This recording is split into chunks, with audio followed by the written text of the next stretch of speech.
Oh, that's what I've learned. I finally learned to, like, keep my cool in my relationship. Happened a couple years ago, right? Me and my girl had this big argument one day, right?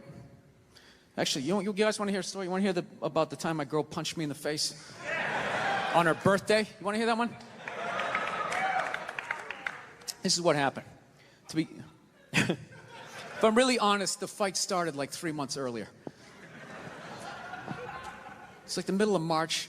We're just driving around, and all of a sudden she sees this clothing store. She's like, oh my God, I didn't know they had one of those out here. We need to stop and go in there. So I fuck it, let's go in there.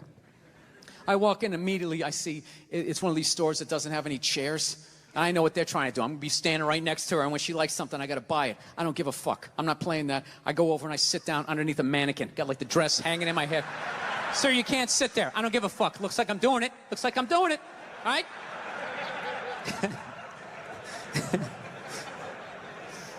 So unbeknownst to me, she finds some sweater that she likes, right?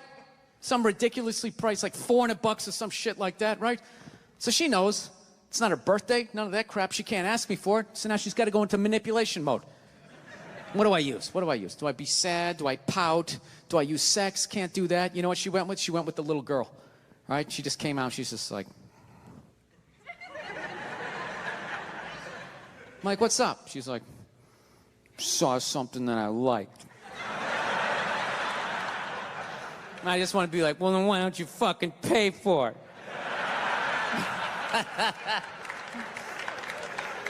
So she goes over and she shows it to me, right? And I'm like, it's $400. She goes, can you get it? I go, no, I'm not doing that. Fuck that. It's not your birthday. It's not Valentine's Day. It's March. What am I getting you that for St. Patrick's Day? Get the fuck out of here. I'm not doing it. So I don't know what happened. We're driving home, and somehow she manipulated the argument. Not that she asked for the sweater, and not that I said no. It was the way I said no, right?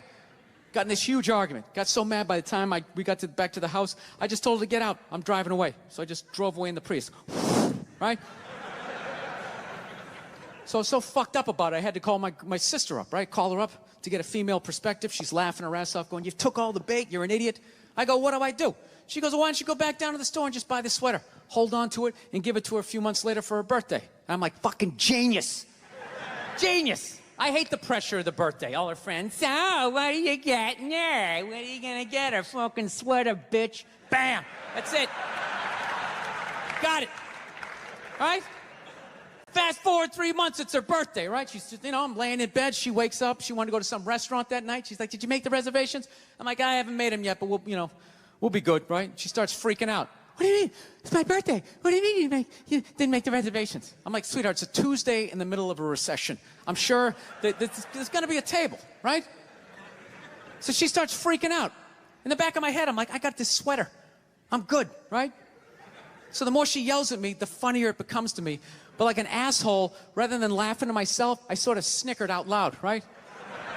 Sort of giggled a couple times, and she just snapped, like, are you laughing at me? Are you laughing at me on my birthday? And then the more she yelled, the more I laughed. The more I laughed, the more she yelled, and it was just this vicious fucking thing all the way up, right?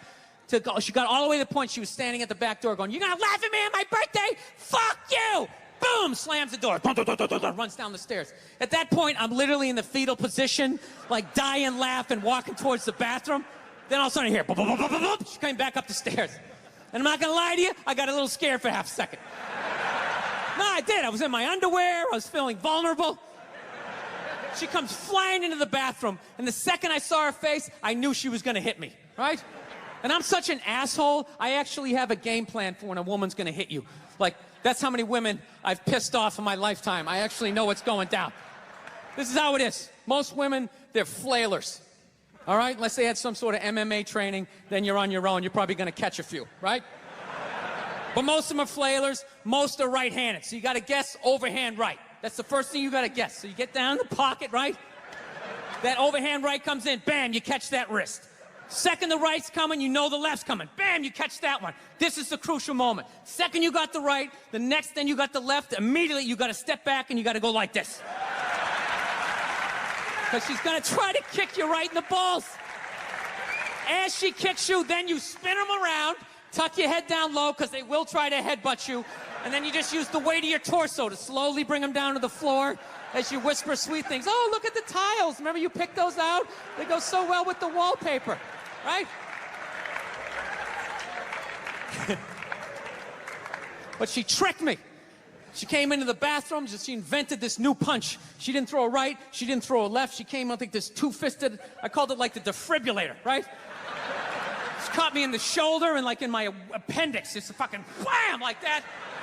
Almost went flying back into the bathtub. And I caught myself, and she's all ready for me to take the bait and flip out, and I didn't. I just remained calm. I was just like, sweetheart, I think you need to go to work now. She didn't know what to do. She's like, and she just walked out. All right? Went down to the car, drove to work. I walked out in the kitchen, I got some Cheerios. Sat down and started watching SportsCenter. Fucking 3 minutes later, all of a sudden the phone rings. All right? Pick up the phone and I just hear her going, hi. Okay, things got a little crazy. I'm like, a little crazy? You almost split my head open in the goddamn tub. I'm sorry, I'm passionate. That's what they say when they start swinging. I'm passionate. I just have so much love for you. I try to cause you to have a seizure.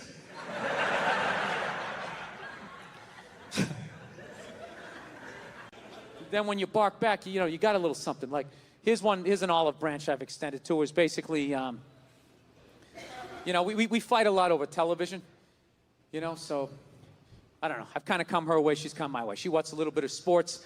You know, I occasionally will watch like a romantic comedy, which, you know, I don't care. You know, the nerd's gonna fuck the cheerleader.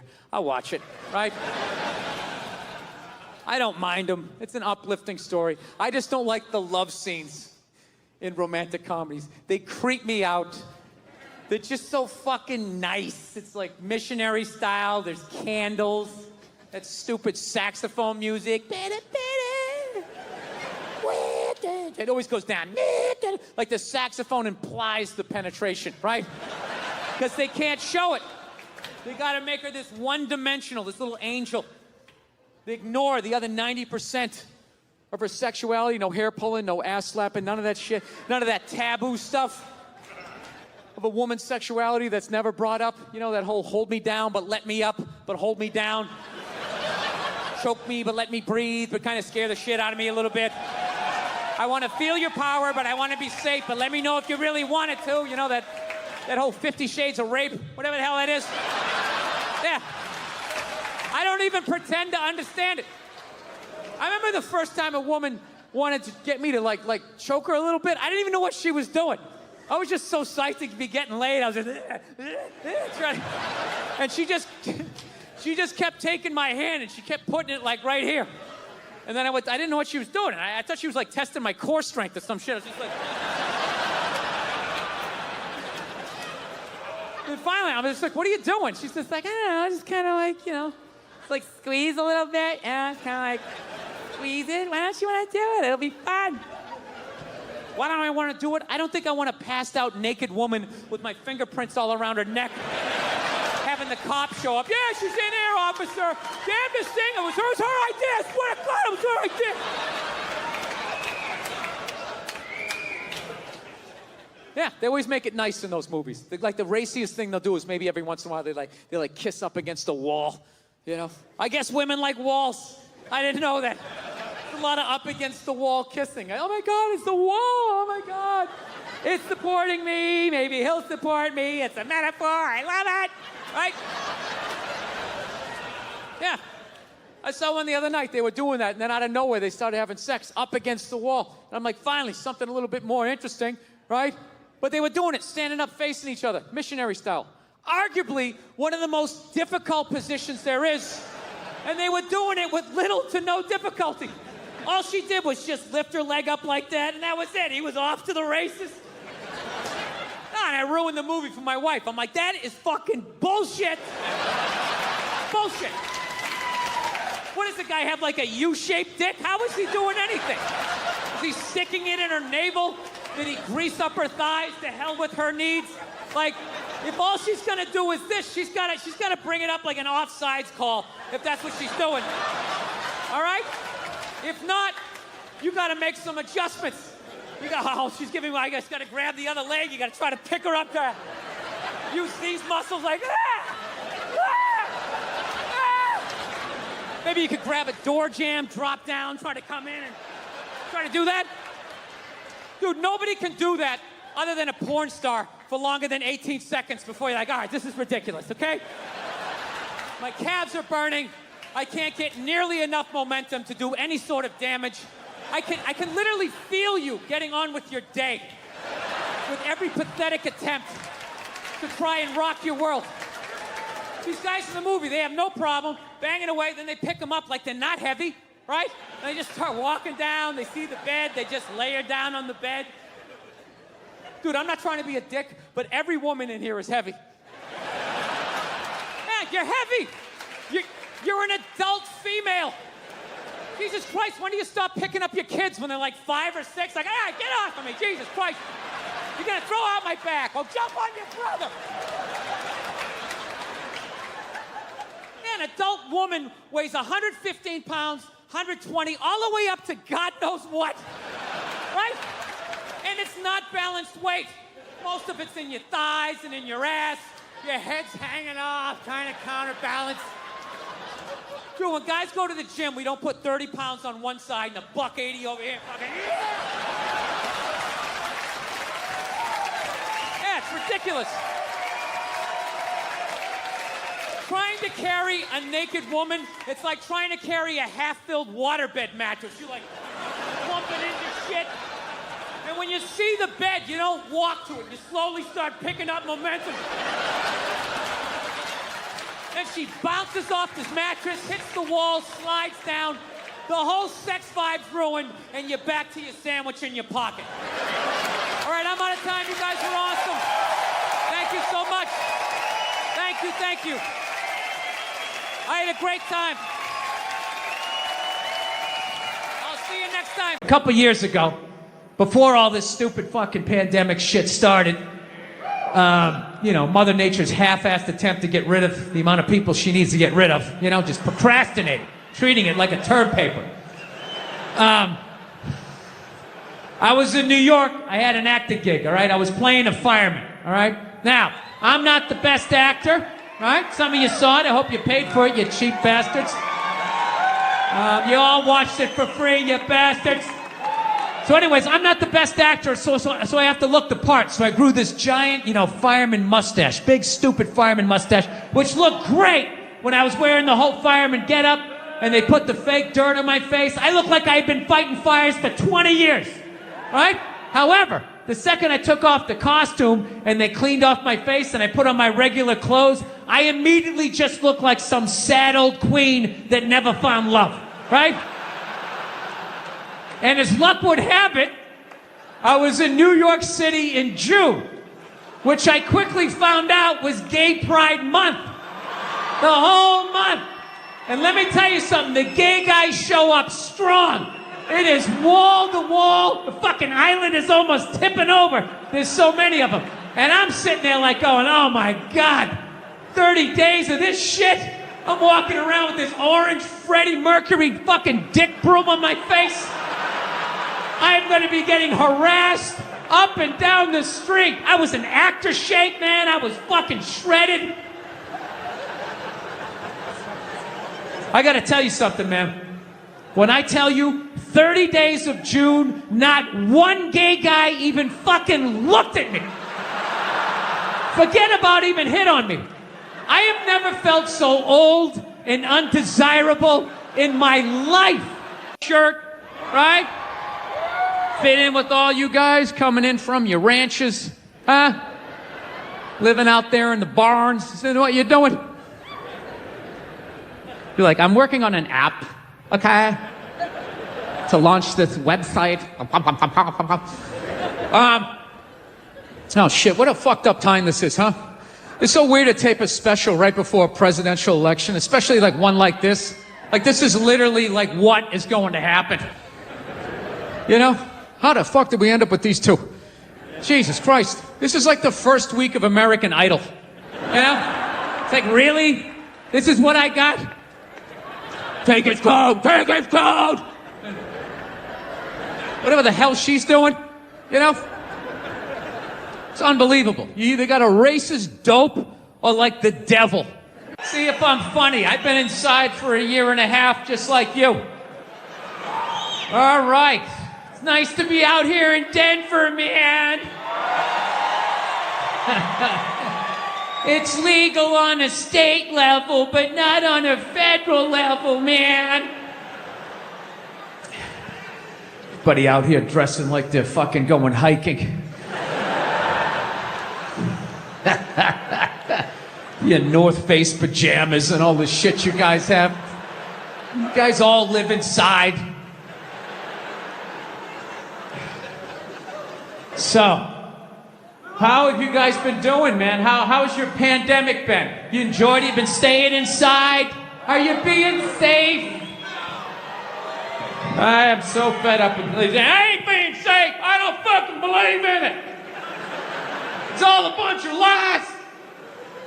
We're just totally divided. The people that are like, you gotta get vaccinated, you have to wrap yourself in an Afghan, and you gotta cover your face and hold your breath when you look at pictures of people. And then you got the other side, I don't give a shit, I'm gonna have my balls out, walking down the street, because that's what Jesus said in John 13. I read it in my Bible study class. I don't give a fuck. And if I get it, I'm going to the hospital and be like, all right, fix me. You were right.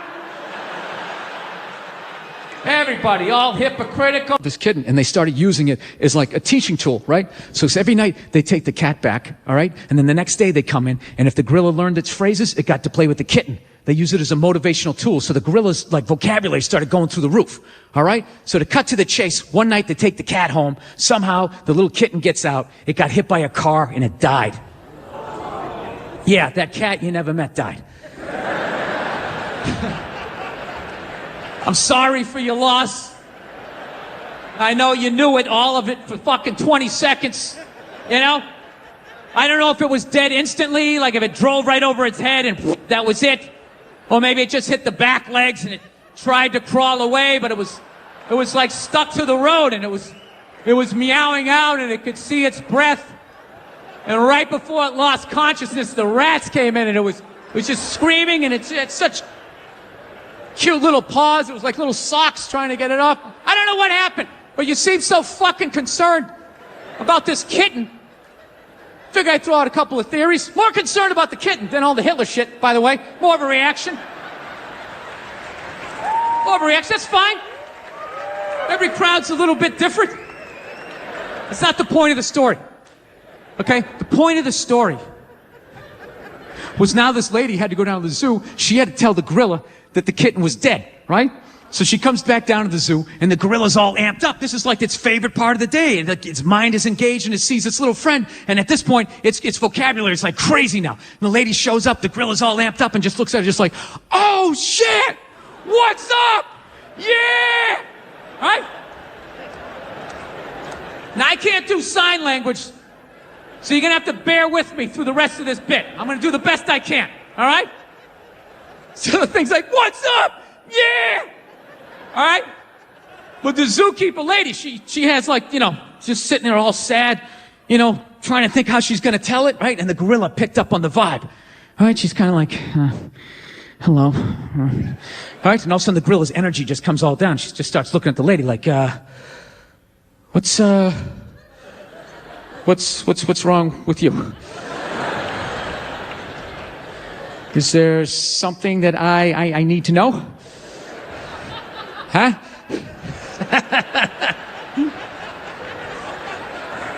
So the lady's sitting there, she's like, Jesus. Well,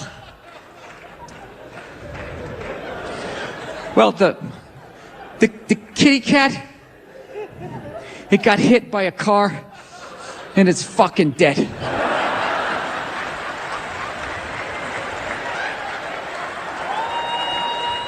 And the gorilla immediately took it in. It immediately took it in and understood. Like its bottom lip started quivering, its eyes started watering up, it was signing like crying. And they go, and later on that night, you could hear it crying inside of its house. They built it a house, I don't know why. They live in trees. It's probably the guilt of putting the thing in fucking jail, right?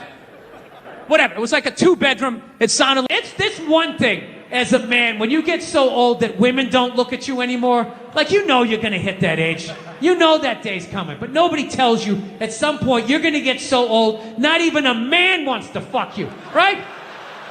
Dude, that is a statement. When you get so old, some queen in his 60s is like, keep it moving. I can do better than that. Jesus Christ. Get some fucking hair plugs or something. Get a spray tan. I can get some in its 40s. Go on. Keep going. Dude, it was like, I was like having like this fucking panic attack. I was thinking like, oh my God, I waited too long to get married. I had kids too late. I'm going to die soon. I was like literally like wrapping up my life, you know? So I'm walking down like 9th Avenue. You know, putting a little swish in my fucking step, just trying to get something. I was desperate. Fuck you, ladies, you've been there. You know how it is. You wanna think you got one more in you, you know? So I'm tra-la-la down the street.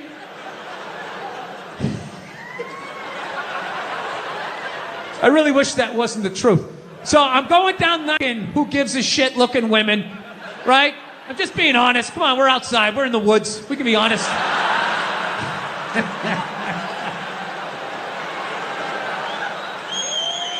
Just regular, who gives a fuck?